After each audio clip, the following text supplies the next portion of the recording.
Recording. Hello, welcome to the Sticky Floors podcast. I'm so glad you could listen to this podcast. Thanks for being here. I am Daniel. I'm here with Callum, who's muted himself. Hello. Good start. And Simon. I All right. Well, it's the spooky month of the year, so we've decided to do a wee Halloween special. Fucking party time. Here we. Starting off with Nosferatu, the 1922 one, no, the one by Werner Herzog, which I think was 79. Werner, not Werner, my bad. I first thoughts then, Simon. I thought it was beautifully shot. First of all, I really liked how picturesque a lot of it was. Just kind of like the locations they'd managed to find. That was probably like one of the most captivating things for me because it felt like it was very immersive. Like you did feel like you were part of it. It was very beautiful, especially for such an older film. It was stunning. I feel like it could have been slightly shorter. I'm just like you kind of get the gist after like the first hour. I feel like they could have condensed it a little bit. Not that I didn't enjoy myself, because I did. It was brilliant to watch. It's like a very unique like film experience to watch it, especially during October. It feels great. Yeah, I don't really have much to say on it. I really enjoyed it. But it did the lack of audio kind of like talking wise was great for me because I have so much, like I have quite a lot of difficulty with film audio most of the time. So being able to like, it's like why like watching foreign films, because I have the subtitles, so I don't need to rely so much on like the audio. Yeah. So I really enjoyed that kind of aspect of it because I felt like I wasn't being a complete idiot for for not quite hearing things properly. So that was good. The prosthetics for the vampire were amazing. Like there's a really interesting look. Like, and I'm a huge vampire fan, so I enjoyed myself thoroughly. Nice one. Callum, are you a huge vampire fan? I used to be, not so much now. I feel like Twilight took some of the sting out of vampires. Back in your I'm cat still house days? recovering. What was that? Back in your cat house days? Yeah, back in my cat house days. No, I'd seen the film before. Am I being too loud? No? Okay. I'd seen the film before, about 12 years ago, roughly. I didn't enjoy it so much now as I did the last time. I did feel like it did drag a bit. I didn't expect it to be a full hour and a half. I thought it was an hour. But yeah, look, film's iconic. I understand why people still talk about it, why all the imagery still gets referred to. I get its importance as a cinematic experience. Also,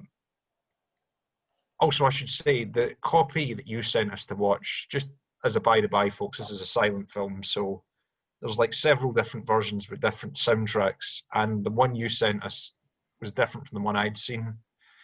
And I felt some of the music cues used in that one were maybe not quite, I don't know if there was an official one, but it wasn't. I felt like the music in this one wasn't as great. Like the music didn't suit the scene it was in. Like when his boss sends him away to Transylvania, the music was a bit too too dramatic for what was actually going on screen. Right. So yeah, I don't also, even know if I watched the same one as you, because I don't think I used that same link that you did, so my bad. I changed links. I had to, because the link you sent me, there were adverts like every 5 seconds. Yeah, that wasn't great because I was like getting really immersed into it, and then it was like Squarespace. Yeah, and I was like, those. then it would happen again like 10 minutes later. Yeah. This is the best looking I've seen the film, but because the quality of the version I saw years ago was nowhere near as good. So it was interesting to see that. Beautiful. You should give a bit of backstory to this film, by the way. Yeah, all right. So there's a guy, and he ends up meeting this estate agent in his local town, and he's a bit of a weirdo, and he goes, all right, there's this guy that wants to buy a house that's like across the road for you. Do you want to go up and see him? And where is it? He goes to. It's not Transylvania. It's Transylvania. It's Transylvania. Wow, he goes there. So he ends up going to a castle in Transylvania and meets Nosferatu. Then Nosferatu is just a vampire, and the guy ends up getting into a close call with a cut in his hand, then heads back, and no, he doesn't actually. Nosferatu leaves before him, so it's a race against time to get back to his town to save his wife, who he thinks might be kaput, and Nosferatu comes and basically ruins the town with a plague, and that's that. I'll just give my thoughts on it. The thing is, right, I feel this way about a lot of films that I watch and are considered classics. I always feel like I'm fucking missing something. I always feel like, why is this so highly regarded? Like, I get it, the performance for like 1922 would have been absolutely haunting. Like, can you imagine if you're living in that time, what would it be like to watch a film like that? But they're still getting used to moving images. Yeah, too right. But just fucking, I don't think it's essential to watch a film like that to understand film, but what do I fucking know? I think it's essential, but I think if you're interested in film history, it's essential. But not if you want to make film. It's two different things. Also, it's like if you're interested in vampire history, it's like it's pretty cool. Okay. Yeah. One key detail you left out, Daniel, is this film is Dracula. This is Dracula, but they didn't have the rights to Dracula, so they changed all the characters' names. Yeah. Now Dracula is public domain, so anybody and their granny can make a film about Dracula. But back then it wasn't, and they tried to change the names to avoid copyright, but didn't work. And Bram Stoker's, I think it was his widow, tried to sue them. I don't know how successfully, but yeah. So Count Dracula is now Count Orlok, and instead of being set in London, it's set in the fictional German town of Wiesberg. Right, got you. Well, I just starting off with the acting then. I thought this was like maybe my favourite vampire acting, other than like What We Do in the Shadows, but that's comedy acting, so maybe that doesn't count. But real serious vampire, I mean, he was pretty haunting. It wasn't like a Casanova, you know? Yeah. They made him more monstrous. Well, they made him up to look like a bat, and that's why he has his fangs as his front two teeth instead of as his canines. Yeah. The canines. Yeah. Which is a bit of a double-edged sword, because then it just looks like he's got buck teeth, which makes him just look a little bit goofier. But I realise that bats do, their sharp ones are their front two teeth. Yeah. So it's a very interesting character design. Those eyebrows. And it's those fucking eyebrows. Yeah. And it's clearly like stood the test of time as well. Again, it's referenced in What We Do in the Shadows, the film and the TV show, like this idea of a more monstrous, less kind of like Byron-esque vampire is interesting, because when you look at like old old vampire text, like before Dracula and stuff, like it was like so, it's like Casanova, you know, it's like that kind of like unachievable, like monstrous elite, and they're supposed to be like almost like sirens, because like they, you know, take you in. So it's cool to see like a kind of more, I don't know, like physically scary version of that. Yeah, because vampires are supposed to be dead. You know what I mean? Like that's the point. Undead. Indeed. Or undead, rather. Aye. Yeah. Who's Byron, Simon? Lord George Byron. It was the inspiration behind Polidori's Vampire, which is one of the first Western adaptations of like the vampire myth. And if you look at how vampires are presented now in a Western context, most of it, a lot of it, even Dracula itself, comes from inspiration from Polidori's text. So, yeah, like a lot of vampires are actually like that kind of like Casanova-esque, very like endearing, very like kind of like hauntingly beautiful stuff that comes from Byron. All right. Yeah. So the image of Count Orlok, or Nosferatu as he's sometimes called, is still continues. I don't know if either of you are familiar with. Did either of you watch Buffy the Vampire Slayer? Yeah. Yeah. The Yeah. villain of the first series, the Master, he's obviously visual Yeah. motif is taken from that. Yeah. The vampires in Buffy are very like the way they, because they look like less they transform into like monsters basically. That's Yeah. it's also good to see. Yeah. Cool. It's still not as famous and as well known as the Bela Lugosi image of Yeah. Dracula, which is the famous one with the hair and the accent and the cape and Yeah. that. But, Yeah. yeah, I haven't actually seen that version of the Dracula. Neither. No. Yeah, maybe that'll be a future episode. Was there any moments in it that actually genuinely? I mean, obviously, it's not going to be scary to us because we're children of the modern age, but any bits that actually creeped you out? The end part, just kind of like when he was like kind of over the wife's body. That was like, it wasn't scary, but it was like the closest I was to like disturbed. Like, it was the closest point to where I was like, okay, yeah, I can see how this could be like slightly like disturbing for viewers. Yeah, for me it was the halfway point. I think it's the first bit time you see him without, because when we first see Nosferatu or Count Orlok or whatever his name is, he's wearing a hat, so you can't see hat ears. The bit where what is the name of the hero? Who's George Hackett? Hutter. Yeah. Hutter. When he looks out his bedroom and he sees him standing at the end of the corridor staring at him, that was like, for me. Yeah. Something about someone staring at you from a distance, it's always creepy. Yeah, it's not the best feeling. It's like being perceived from a distance. Yeah. Being seen by the other. I found the scene on the ship with the big vampire where he's like standing over the then captain at the time. I don't know if you remember that. I found that pretty haunting. Was that the bit? Was that the bit where the captain ties himself to the mast, or was that? Aye, that's the one. And he's just walking over, you know. Yeah, and you just see his sort of shadow just approaching, and you see the sort of fingers and that. Yeah. I don't know quite why. There's a bit where there's on the ship, and I'm guessing this is the shipmate who's the member of the crew he seems to be losing his mind a bit, and he sees a kind of translucent sort of image of him, and that just fades away. For some reason, that kind of got to me a bit. Yeah, that was interesting.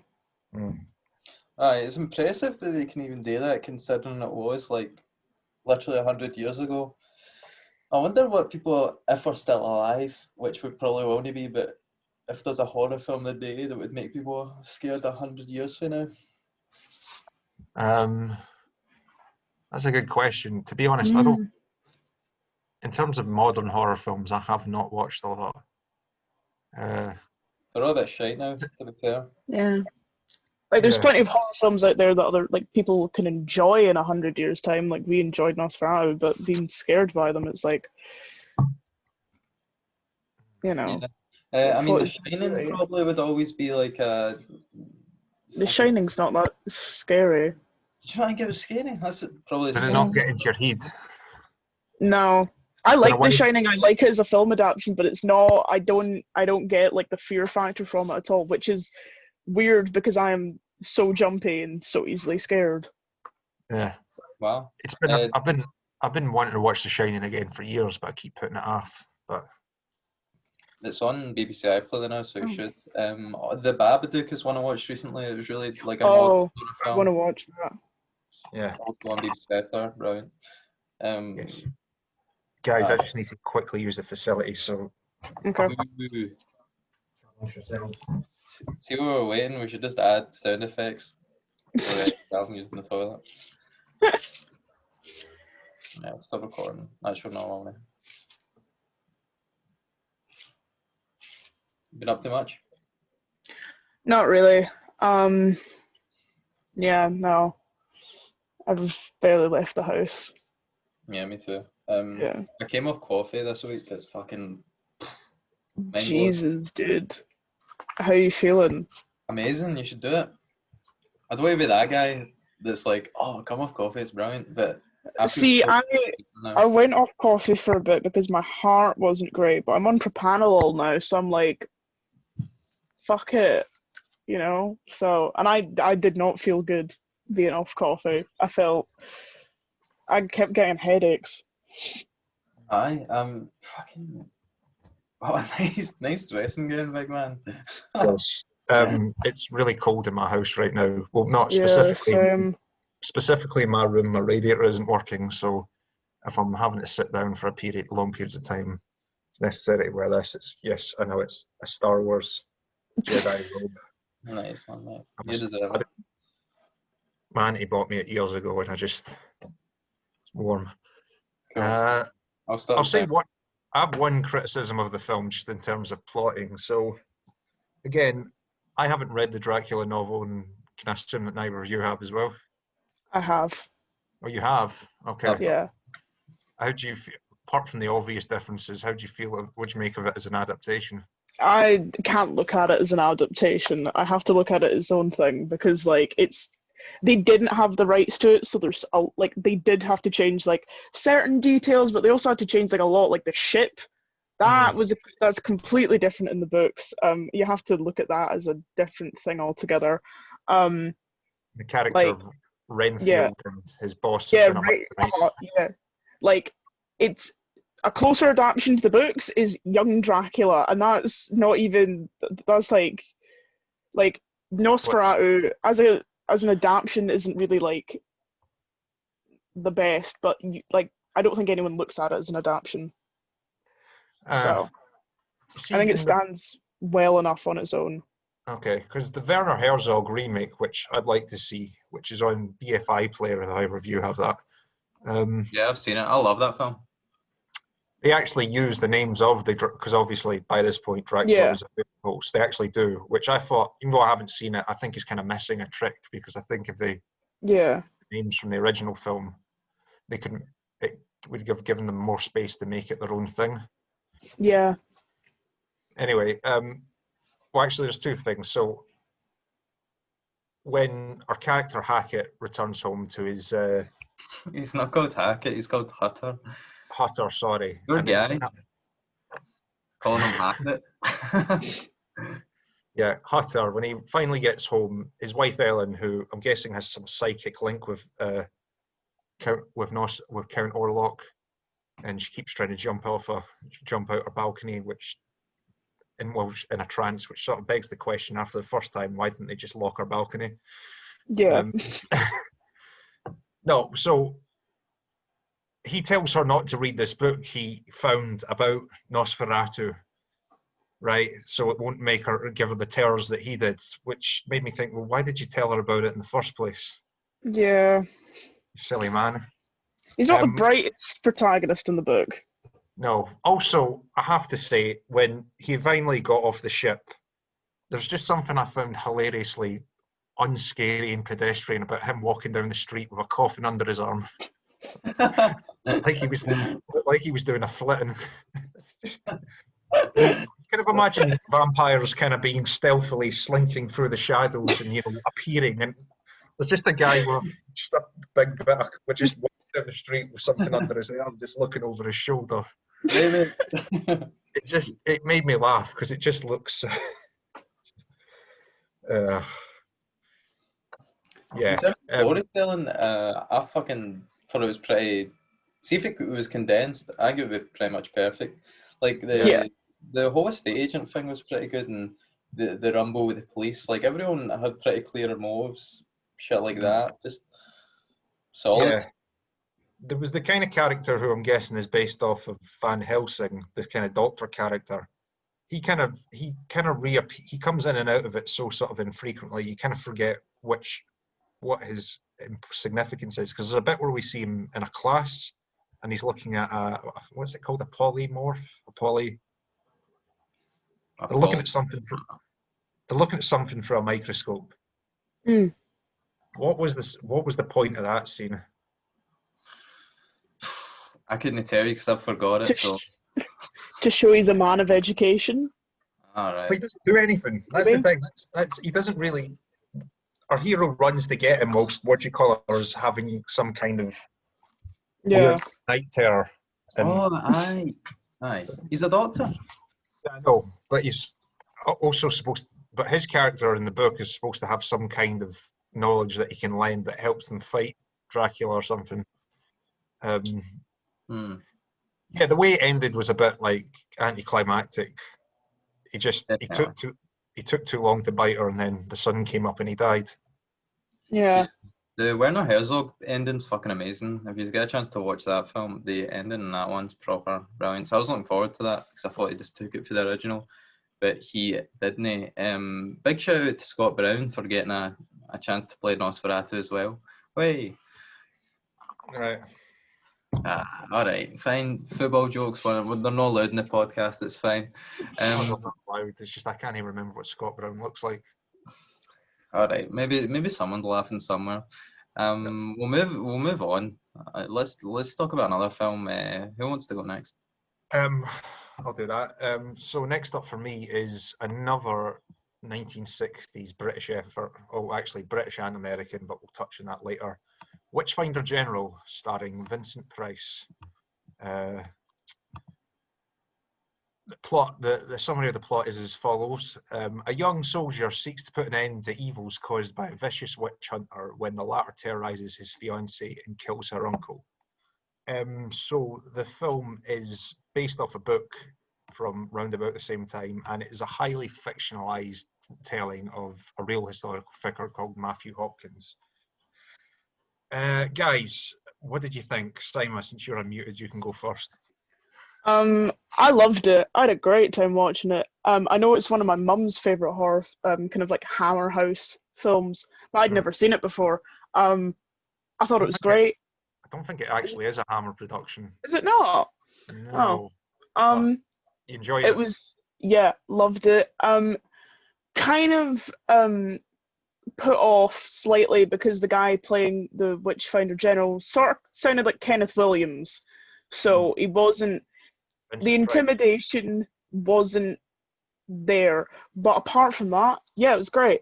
I don't really have anything to say about it. I just enjoyed it. I thought, for the 60s, it was pretty fucking good. Danny boy, what's your Shite, absolutely shite. I didn't enjoy it all. Honestly, it was so shite. And the other thing that you said, Simon, when you were talking about Matthew Hopkins' character, that was like the only bit that kind of kept me interested, was how fucking creepy that guy was. The performance was great, don't get me wrong, but it's the fact that, because I was getting something to eat while I was listening to it, and I turned back and I was like, is that Kenneth Williams? And then it was like, no, it's like the main antagonist. And the entire film, all I could think was, this guy really sounds like Kenneth Williams. Like, I can't take him seriously as an antagonist. See, but apart from, yeah, after doing a performance like that, you'd be struggling to get your whole, like, who would actually want to talk to you? Right. So Vincent Price is who you're talking about, Simon. Yeah. But yeah, I get it. Like, Vincent Price's very distinctive voice, and you have to bear in mind that Vincent Price is an American, is kind of was a bit kind of, it stuck out a bit, but I could kind of put it past. What do I think of the film? I think I'd wanted to see this film for quite a number of years. I enjoyed it, even though it's got some flaws. I feel it's got a bit of problems with pacing. Yeah. And maybe the way they end, as much as I don't dislike the ending, I think it ends a wee bit too abruptly. And it's obviously it was a low budget film. I think it's something like made for £100,000, which in the 60s. Yes, which was a lot more money back then, admittedly, but it's still not a huge budget by the standards of then. Yeah. I should have mentioned that this film was released in the US as The Conqueror Worm. The reason that being that this was co-produced by an American company called American International Pictures, and they're the reason that Vincent Price starred in it, which the writer and director Michael Reeves wasn't happy about. We'll get onto that in a bit. So they'd produced some films based on Edgar Allan Poe's works starring Vincent Price. So to make the film more marketable, The Conqueror Worm is the name of a Vincent Price novel, a Vincent Price and Edgar Allan Poe poem. And they even, for the American release, they had Vincent Price read out that poem just at the beginning of the film. But it has nothing to do with any of Edgar Allan Poe's works. So, Wow. the guy who wrote it and directed it, Michael Reeve. Is it Michael? Let me just double check that. Yes, Michael Reeves. Sorry, when he wrote it, he wanted Donald Pleasance to actually play the Hopkins role. But yeah, so he wasn't happy about Vincent Price, because by this point Vincent Price had been in the game a while, so his career wasn't at his peak, and I suppose he kind of thought, oh, Vincent Price, he's going to be too over the top and campy. So there was actually quite a lot of tension on set between the two of them, and Michael Reeves made it very clear to them that he didn't want him in the film. And at one point, Vincent Price said to him, getting annoyed with him, said to him, look, I'm just paraphrasing number, I've made 87 films. I've starred in 87 films. What have you done? And Michael Reeves responded, I've made 3 good ones. Right. I mean, it's a bit counterproductive, though, isn't it, if you're wanting a good performance for your actor?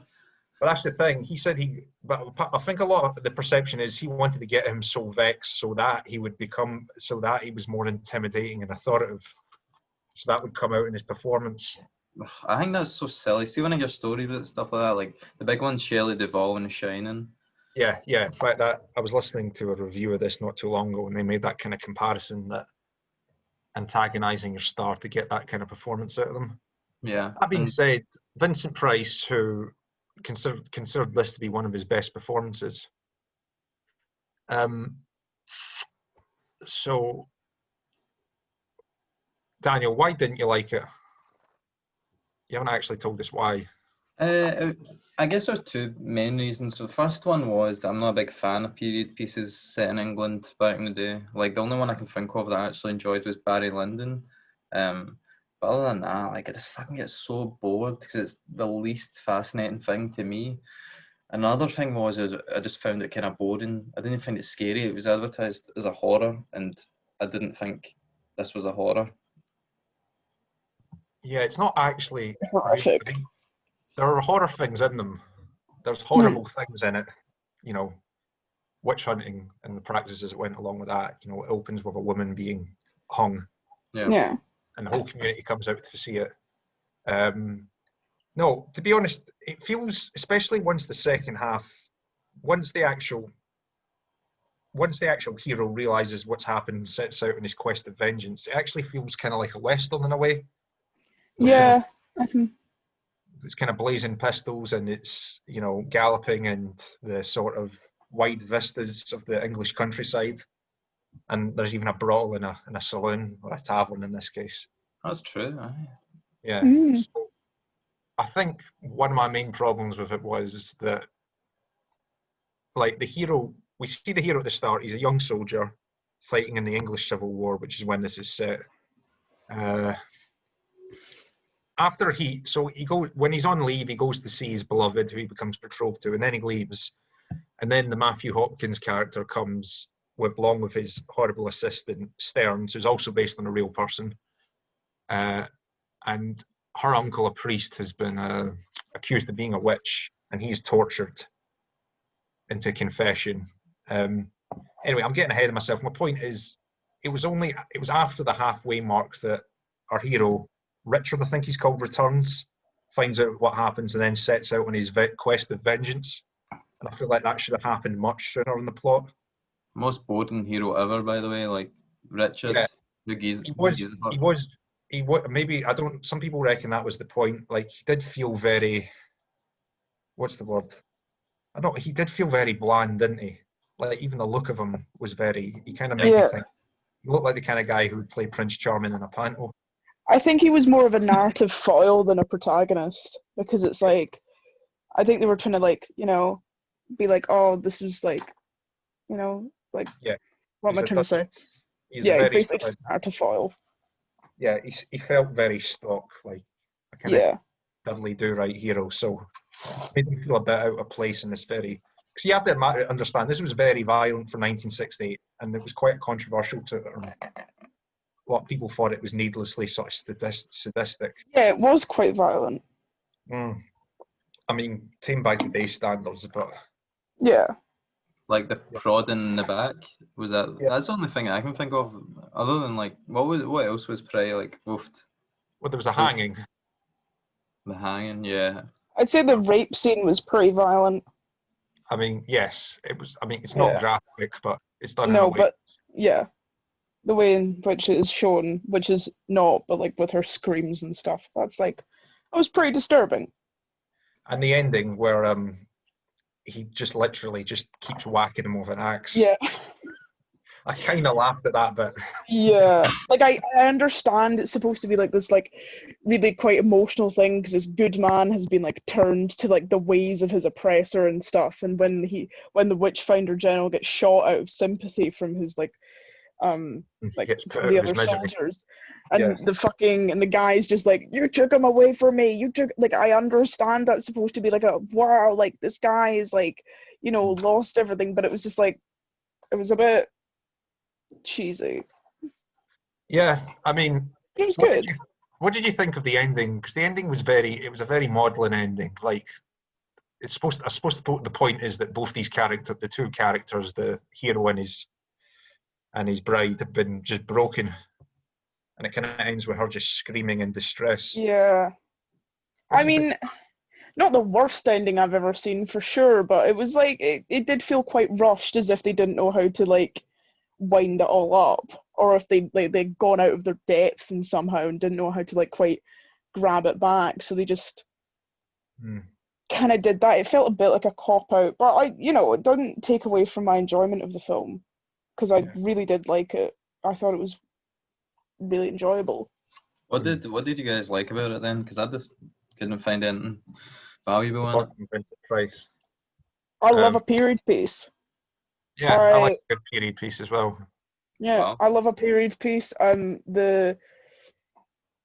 That like this English Civil War is kind of interesting, and to see it from a different perspective instead of like in the midst of battle, but seeing how, when a country's falling apart, how these like false idols like kind of rise to fame and like become so powerful within the chaos. That's an interesting thing. Yeah, but And I people done thought, anything interesting with that. Well, but even it being touched on, I mean, that's the whole point of the film, yeah, is that it serves as the through this backdrop. chaos, through this absolute just destruction of what society has been for so long, and the distrust of the monarchy, that this false idol through has just decided to take it all on himself and seen like a way to become powerful. It's an I mean, interesting concept. No, I I mean, understand that. I think I think the problem. Sorry, Callum. I think the problem is that I didn't find the story compelling. Like, I think a movie about a Witchfinder would be heavy interesting, but the story just, oh, guy's bird gets killed, so he goes after him. It's like you could have done so much more with something like that. so the kind of yeah, I mean, it is kind of a stock, like, revenge tale, especially that's why it's often like a Western. That's what happens in the Western. The baddies come to town, ravage the town, and the hero sets off after them. Um, what do I like about it? I like that.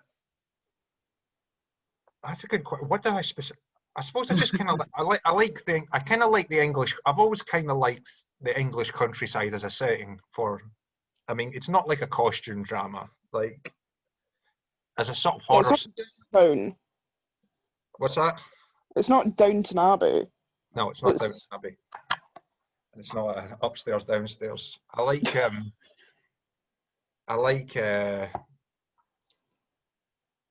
like I think this kind of gets what's called folk horror. Although, like I said, yeah. it's not really horror. It feels more like a kind of adventure thriller, a very violent one. I've always kind of liked the idea. What? In fact, no, Daniel. I was going to ask, what would a good story about a witch hunter be to you? That's such a difficult question, mate. I don't know Because what. the film's done. the film is done on the pretense that witches aren't real and this kind of thing happened and it led to the deaths of thousands of people. In fact, the real Matthew Hopkins, who was actually only in his 20s at the time, and he didn't die like this because most of the other stories fictionalized. Yeah. Apparently, him and the people he was involved with, apparently they tried and killed more witches, and I'm doing that in inverted quotes with my fingers, listeners. I think they executed like 240 people, and that was only in a few years. That is mental. I mean, I think it's really interesting the fact that, just from a feminist perspective, the fact that any time a woman has some kind of expression, a man's going to be like, she's a witch, by the way, you know? Like, I find that fascinating. That wasn't I guess it was touched upon, actually, I take that back. So that was a fascinating part of it.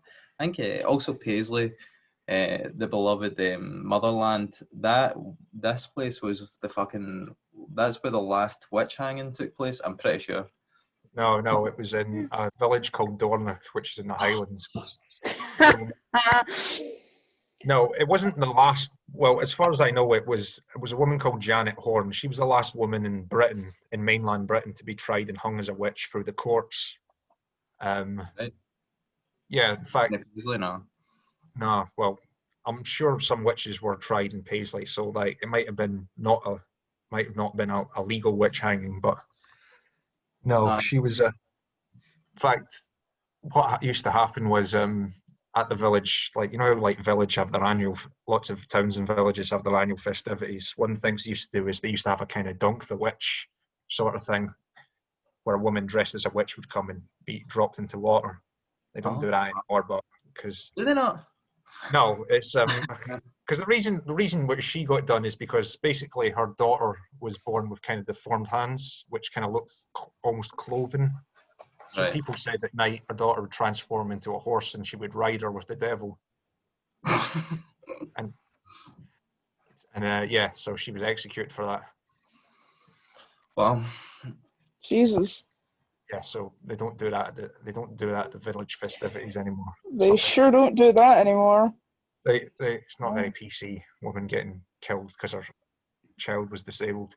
So Saima, in fact, Olive Perry is. What did you think of how the female, the love interest of the main character Sarah was handled? I mean, it's like a 60s inverted commas horror film. Like, I didn't really expect like an amazing portrayal of womanhood during the Civil War in England. I was surprised there was in fact a woman in it at all. But one's called the Witchfinder, so there's bound to be some like a speaking role that didn't get killed off within 5 minutes of her showing up on screen. I don't know, like none of the characters were that thrilling to me anyway. So she was naff, but I liked how she wasn't. I liked the relationship between her and the protagonist, because when she admitted to sleeping with the Witchfinder General, he didn't like go, you're shit. He was like, he understood like why she had to do that. So I liked how she wasn't vilified for that, and I liked that he immediately was just like, this is my wife, I love her, she was trying to protect her uncle, I understand. I enjoyed that because I was expecting her to get punched in the face for that, I'm not gonna lie. Yeah. So yeah, that's my only opinions basically. Yeah, although, sorry Daniel, just before I'll let you speak in a second. Although there's one wee touch I liked after he kind of just right before he sets off to find Matthew Hopkins, Witchfinder General. She embraces him, but his body language is a bit like he's clearly bothered by the fact that she's been with another man. Clearly bothered by it, but not blaming her for because he understands why she needed to do it. It's an interesting touch, and especially not something I'd expect in a movie from the 60s. Yeah. However, she never mentions to him, and what's his name never finds out that although she willingly sort of exchanges sexual favors with Matthew Hopkins for her uncle to be spared, she never mentions to Richard that she was raped by his assistant Stearns. Yeah. It was I don't know. Probably a the real horrible. traumas. It was a real Yeah, horrible she was bastard. real shit. I don't know. I'm just gonna go with the trauma was too fresh for her to discuss that yet. Fair enough. Yeah. Sure. What did you think, Daniel?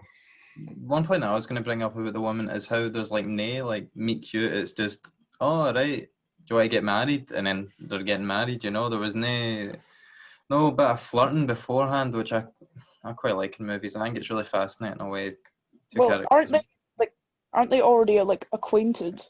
Yeah. He's Oh, they've, there we they've go. been seeing each other, so he intends to Yeah. marry her. And so when he Sure. returns, his uncle blesses the union. Aye, fair enough then. Fucking forget that point. Aye, just a bit basic, but I don't have anything to say on it. Was there anything about it at all, just on a technical level, or anything that you found effective? The start was quite nicely shot with the tracking shots from side to side with the hanging of the woman and who come up in the hill. Yeah. Can't really think of anything else, to be honest. But it was the 60s, so. It was What good. about I quite like the cinematography, just like seeing the kind of unspoiled, vast expanses of English countryside.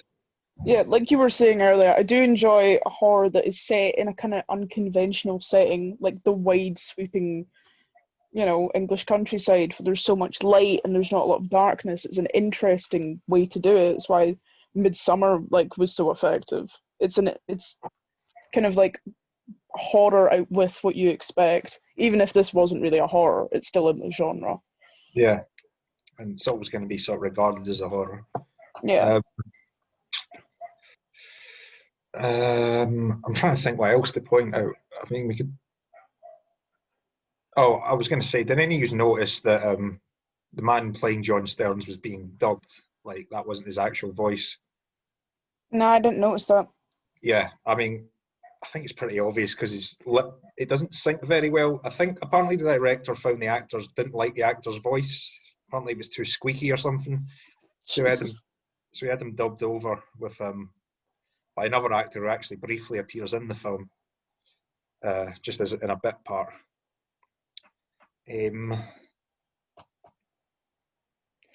Well, okay, so Simon, you liked it. Daniel, you didn't at all. No, I mean, would you guys actually put it on again? Like, yeah, I did it on again because I had to review it. Yeah. No, you know, I would somewhere down the line maybe watch it again. I found that, even though, like I said, it's got a problem with pacing and it ends a bit too abruptly. But I think it's a fairly well crafted, Yeah. huge budget film. Cool. Okay, Simon, I think we can hand over the mic to you. Okay, so what did you guys think of Silence of the Lambs? Not much of an intro, but I mean, Yeah, like, it doesn't really need an introduction that Silence of the Lambs is that's true. the only horror film to ever have won an Oscar. So, really, yeah. and it's not even really a horror film. It's not even a horror film. What did you think? I would put it more in the psychological thriller sort of camp. Yeah. Really, Daniel, you're the only one that's actually suggested a horror film for our Halloween special. Yeah, pretty much. Yeah. I should have probably just put Prisoner of Azkaban from Harry Potter. No, I think Silence of the Lambs you could say is a horror. Because it is fucking terrifying, at least to me. The TV show is like more horror than the film, I'd say. The TV show? Hannibal series. Yeah, well, there's a lot to cover with this franchise, so let's just stick to Silence of the Lambs. I will admit, even it's one of the, you see films that are dead famous that have been iconic and have been referenced in countless things. If I see it at a much later age and a much later date for the first time, that kind of skews it for me. Yeah. So, okay, so yeah, that's what that's a reference to. I enjoyed it quite a lot, but controversial opinion, I didn't actually enjoy Anthony Hopkins' performance, and I felt like neither do I. What? and I felt like the bits, and I realised he won an Oscar for it, didn't he? Yeah, they both did it. But I found the scenes where he was in it were the least interesting. I actually found Oh my god. the investigation, the actual investigation with what's her name? Claire Starling. Yeah, but what's the actress called? Oh, Jodie Foster. Jodie Foster actually doing her police work out with what's his name, Hannibal Lecter. I found that more interesting than Yeah. his scenes. No, I 100% agree with that. I find Anthony Hopkins' portrayal slightly too campy. It's Yeah. not. It's not. I hear Brian Cox's portrayal is amazing, so I want to see that. And from watching the TV show, Mads Mikkelsen's is a very interesting take on the character. Anthony Hopkins hams it up too much for me, so I agree with you. I find it takes away from like an iconic character's kind of like chillingness. What about you, Daniel? What did you think? Well, I don't know what to say here because it's like almost as if you can't argue something that's so great. Like, how am I supposed to fucking put this into words? The fact that Anthony Hopkins is a great actor and was fucking incredible in this film. One of the scariest, like, most haunting fucking performances and characters I've ever seen. Like, he had this kind of sense of like, you're making a face right now, so my God. I mean, he had this sense of fucking, he's not even human, how intelligent and how he's able to just outwit people. He's just fucking terrifying. Like, I think Jonathan Demme's use of subjective camera makes Anthony Hopkins just the most terrifying fucking being to ever exist. So I'm so flabbergasted that you guys don't think the same. Do you want to talk more about the camera work used in the film? Because it's very interesting how it's used. Yeah, I noticed that even in scenes that aren't, there's a lot of very deliberately sort of framed close-ups of people's faces, even in scenes where nothing particularly dramatic is happening, like when Jodie Foster visits one of the first victims' houses and speaks to, is it her dad? Speaks to a man who lives there anyway. Yeah. There's even like a, just sort of like this as I point to the camera on my laptop. It's like, it's very specifically framed. Yeah. There's a lot of uses of close-ups and faces. Yeah. Loved it. I thought it was fucking genius the way he done that because it just adds to that kind of unconscious like thing in the back of your mind. It's like, oh, this is really unsettling, you know?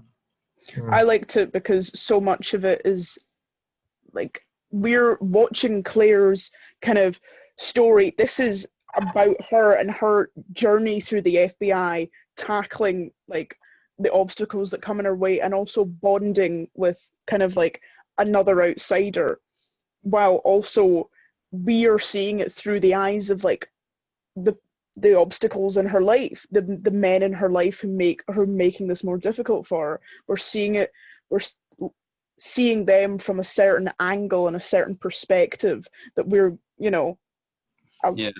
given an eye to by the director.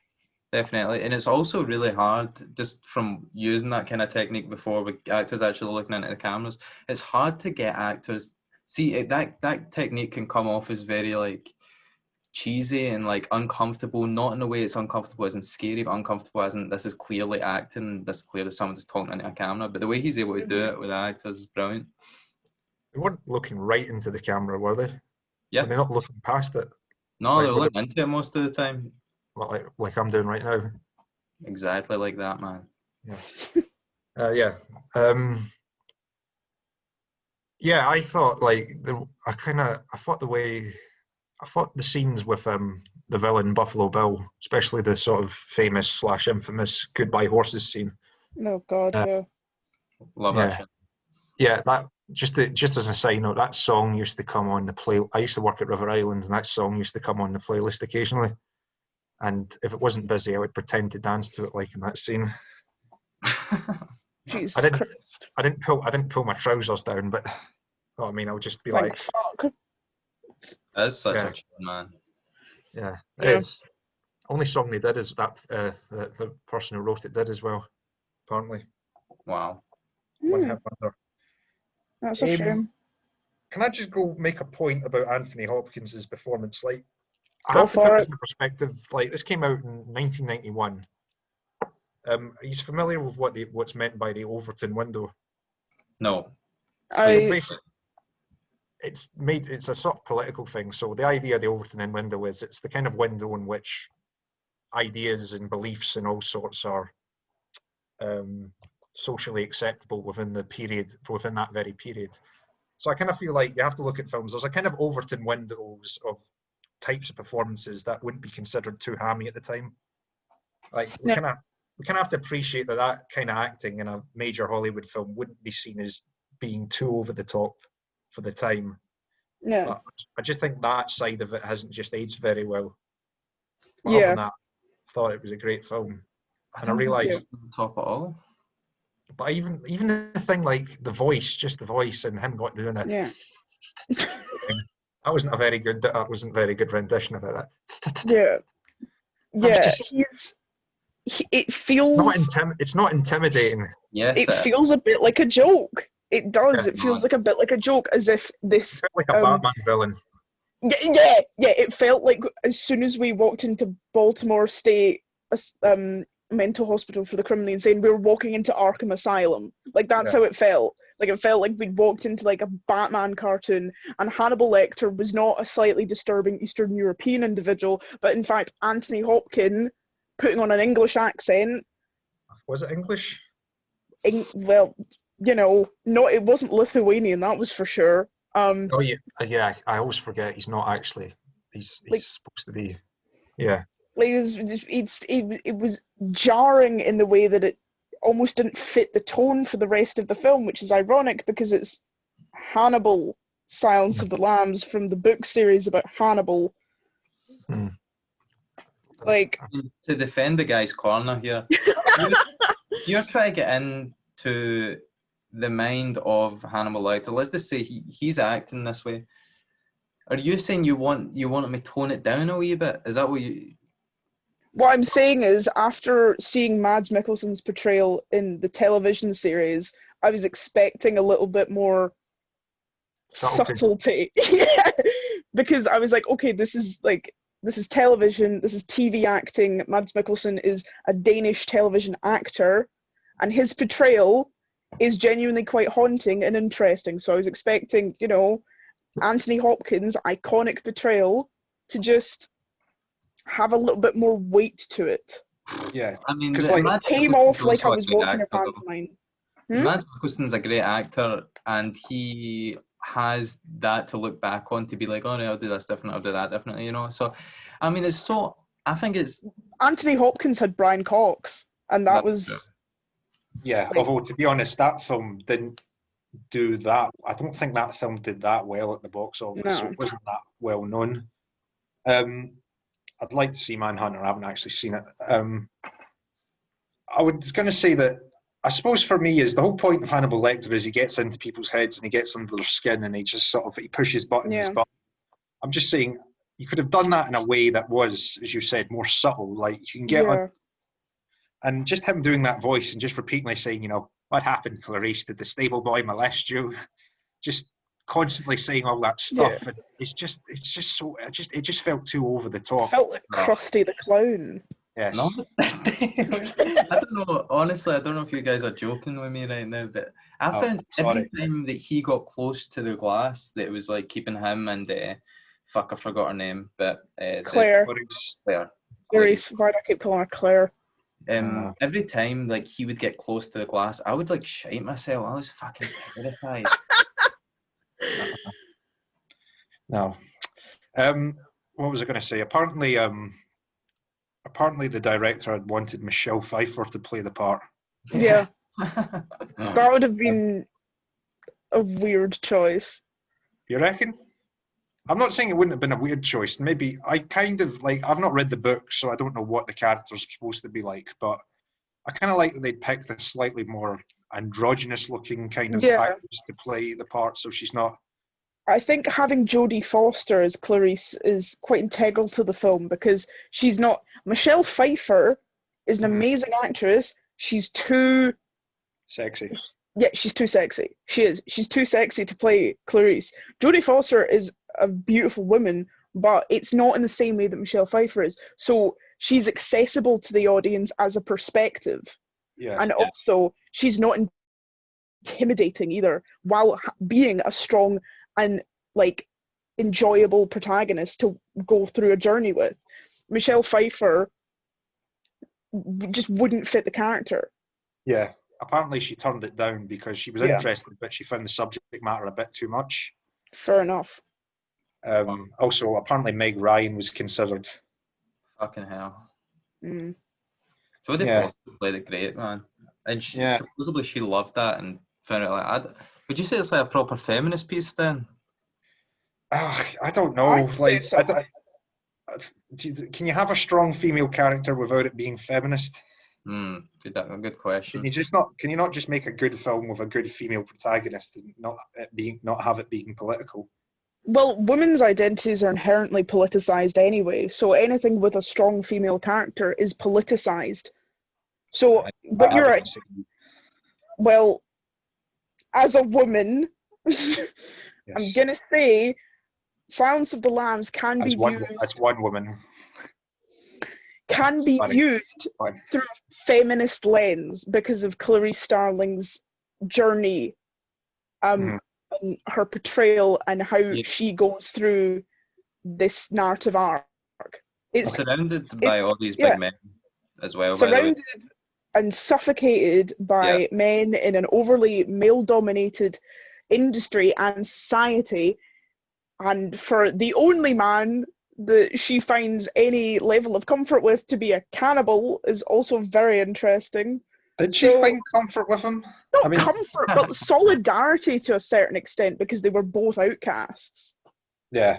I felt like her being a woman sort of struggling in the thing. I felt like, apart from the odd thing, like her boss being patronising on occasion, but then she sort of let him know like she wasn't really happy with that, and he's like, fair enough, right?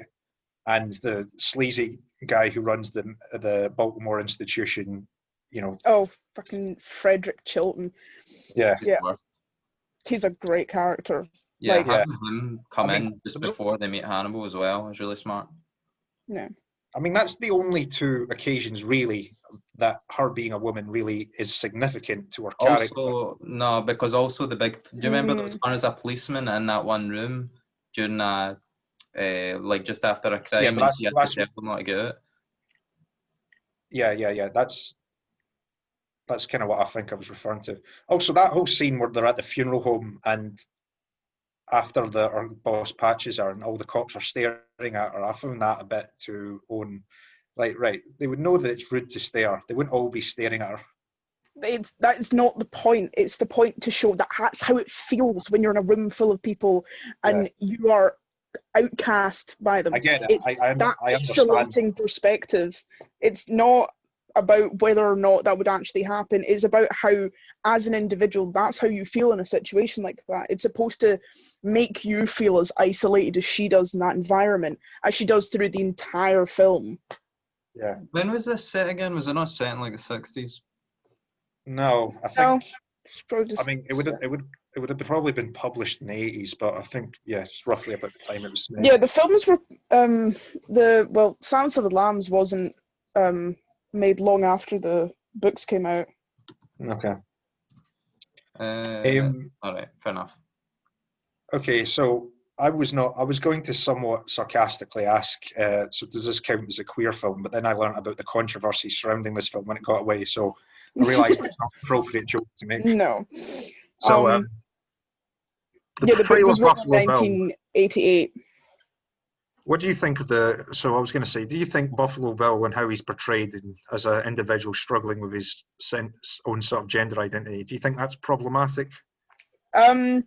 Deeply, but it's also, as Hannibal said, Buffalo Bill is not a trans woman. Buffalo Bill is a deeply psychologically damaged individual through trauma and abuse and mental issues.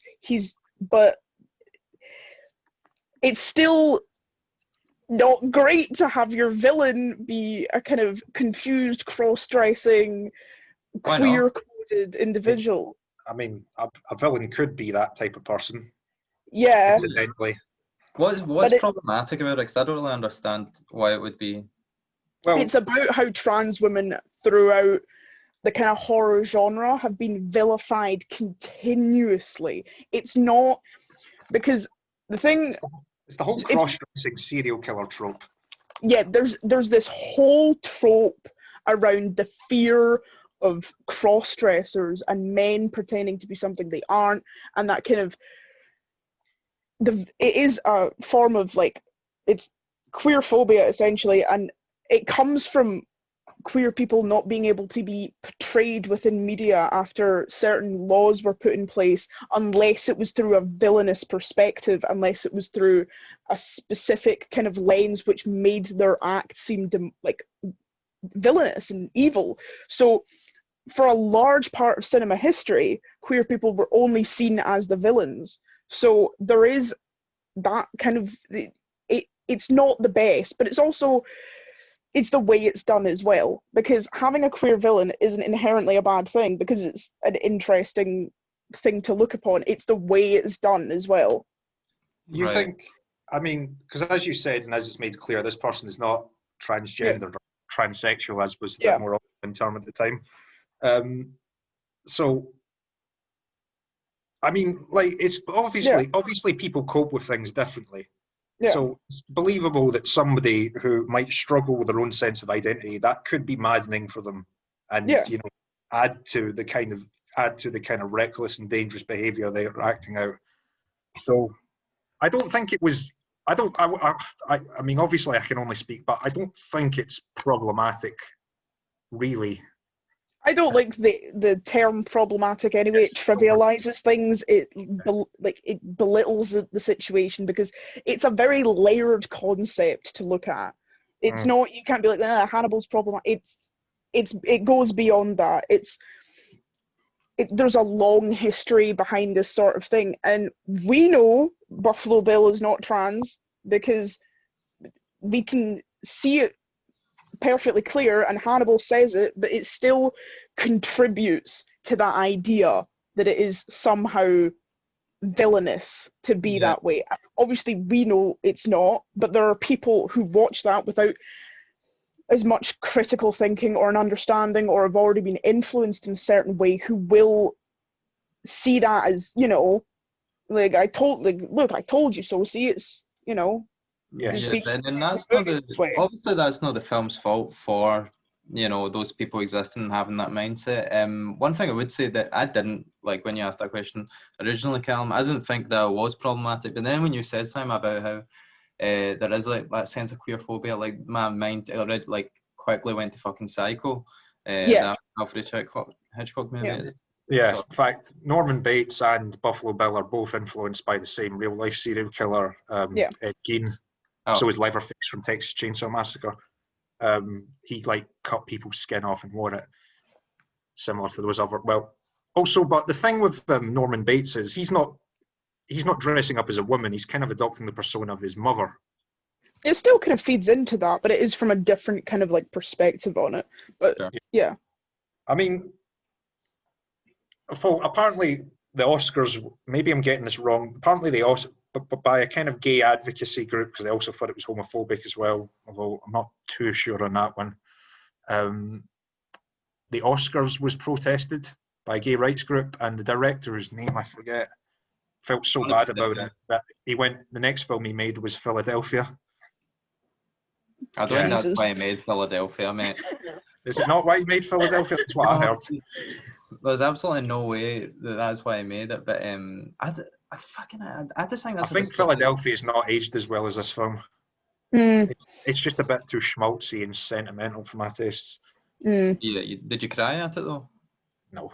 Did you not? You didn't cry at Philadelphia? Fuck. No, I didn't cry at Philadelphia. Like, if I'd seen it much younger, maybe, but like, no, I just found it was just, you know what I mean? It was too much. It was too much like a film to be believable. You know, the people making these grand speeches and the music queuing in. So fair enough. Back to the Silence of the Lambs. See the like final showdown basically with the dark rooms and Jodie Foster's character like try to find Buffalo Bill. I've seen this film so many times, but every fucking time I'm like sweating, like my hands are sweating.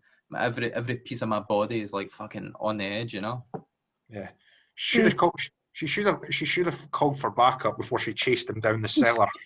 Well, there's no fun in that. It was I know. horror trope. It's interesting though, because how it's filmed mirrors how it was filmed when she goes down to the basement to see Hannibal the first time. So there's that interesting parallel between that, which I enjoyed. Notice that. That's brilliant. There was one part. by the way, there was one part of the plot that kind of eludes me. So Buffalo Bill, whose real name is, he's given several real names, James something or John something.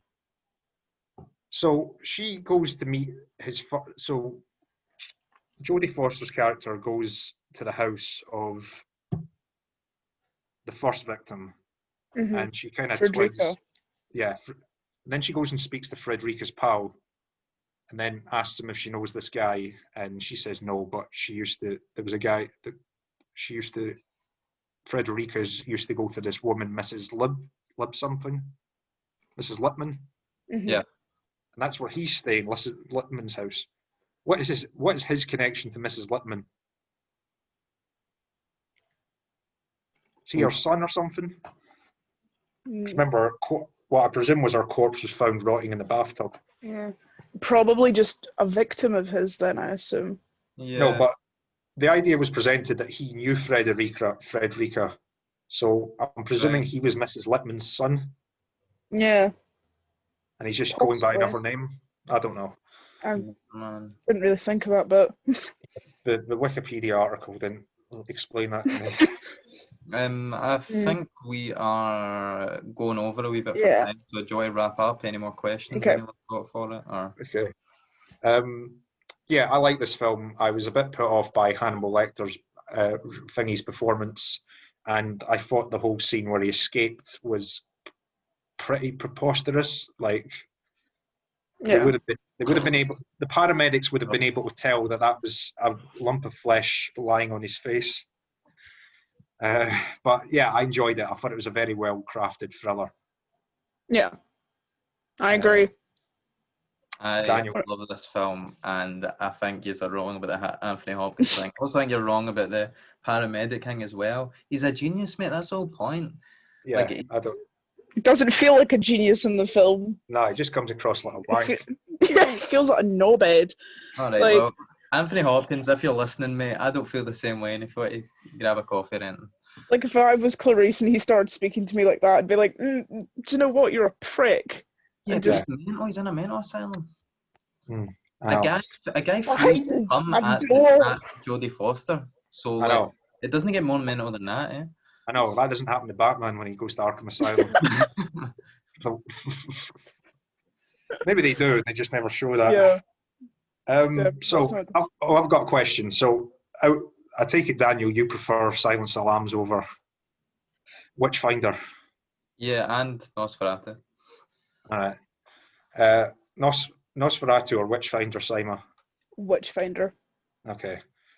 I'm gonna have to say Silence of the Lambs over Nosferatu. So aye. Yep. Does? Yep. Yeah, all right. So. All right. We should have a guest on next week, by the way. Just before I can cut this if you want to, but let's get a guest on. Yeah. Get a guest on next week, folks. I'm gonna. Yep. Okay. And it shows you up because you're obviously bored of us. Yeah. Right. See you later, team. Bye-bye. Right. Bye-bye. Bye. See you next week. Right. Yeah. Catch.